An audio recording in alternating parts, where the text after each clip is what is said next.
राघव अपने छोटे मंद रोशनी वाले अपार्टमेंट में बैठा दीवार पर टंगी घड़ी को देख रहा था। हर सेकंड भारी लगता था।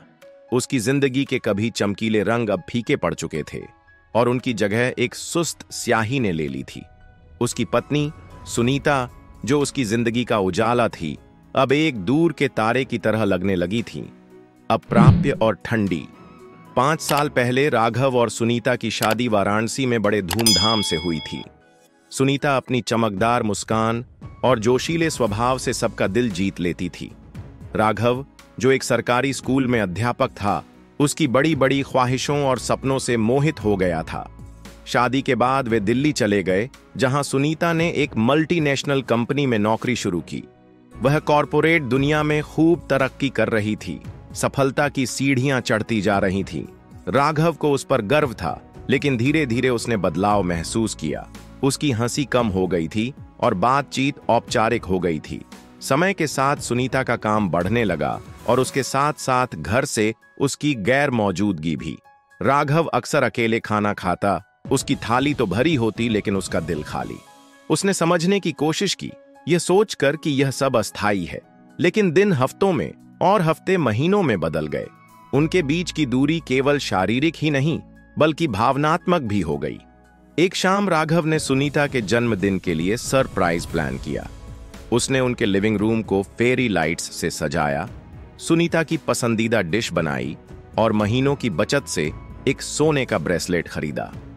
रात के 10 बजे सुनीता थकी हुई और चिड़चिड़ी होकर घर लौटी। ये सब क्या है राघव? मेरा दिन ऑफिस में बहुत खराब गया।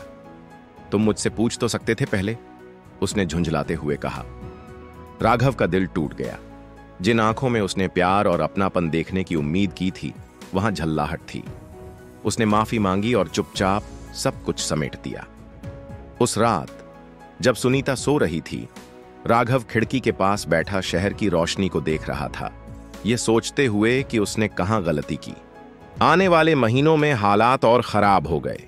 सुनीता की सफलता ने उसे नई संभावनाएं दी, लेकिन साथ ही नए दोस्त और प्राथमिकताएं भी। वह वीकेंड ऑफिस पार्टियों और टीम आउटिंग्स में बिताने लगी और राघव अकेला रह गया। उसने उनके भविष्य, सपनों के बारे में बात करने की कोशिश की, लेकिन सुनीता के जवाब ठंडे और असंवेदनशील होते थे। एक दिन राघव को एक डायरी मिली जो सुनीता ने टेबल पर खुली छोड़ दी थी। उसका इरादा सुनीता की प्राइवेसी में दखल देने का नहीं था, लेकिन जिज्ञासा उसे रोक नहीं पाई। पन्नों ने सुनीता की परेशानियां उजागर कीं, राघव की उपेक्षा करने का अपराध बोध, काम और शादी के बीच संतुलन बनाने की उसकी जद्दोजहद और उनके संबंधों को लेकर उसके संदेह। राघव को गहरा दुख हुआ। उसने महसूस किया कि इसमें केवल सुनीता की गलती नहीं थी। जिंदगी ने उन्हें अलग राहों पर खींच लिया था, लेकिन उसका दर्द बेमिसाल था।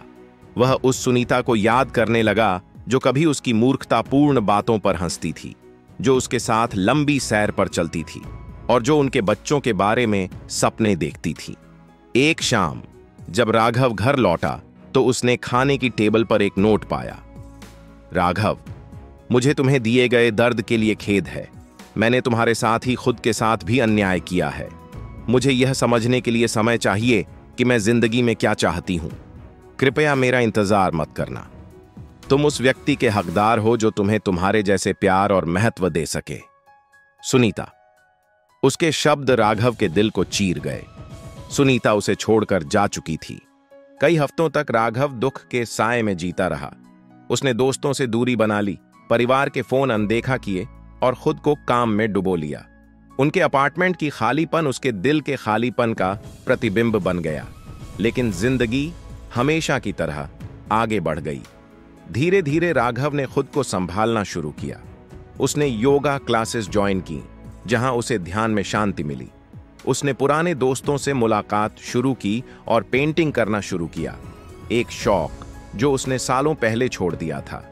एक दिन जब वह यमुना के घाट पर टहल रहा था, तो उसे एहसास हुआ कि दर्द भी जिंदगी का हिस्सा है, लेकिन ताकत भी।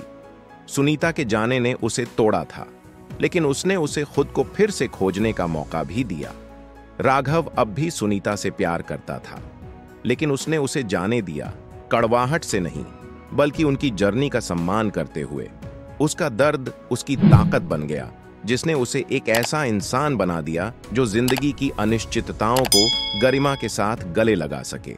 और भले ही उसके दिल पर जख्म थे, लेकिन उसमें उम्मीद भी थी, एक उम्मीद कि एक दिन प्यार उसे फिर मिलेगा, इस बार हमेशा के लिए। आशा करता हूं कि आज की कहानी आप लोगों को जरूर पसंद आई होगी। इस वीडियो को अपने रिश्तेदारों में और दोस्तों में जरूर शेयर कीजिए और एक लाइक और कमेंट करना मत भूलिए।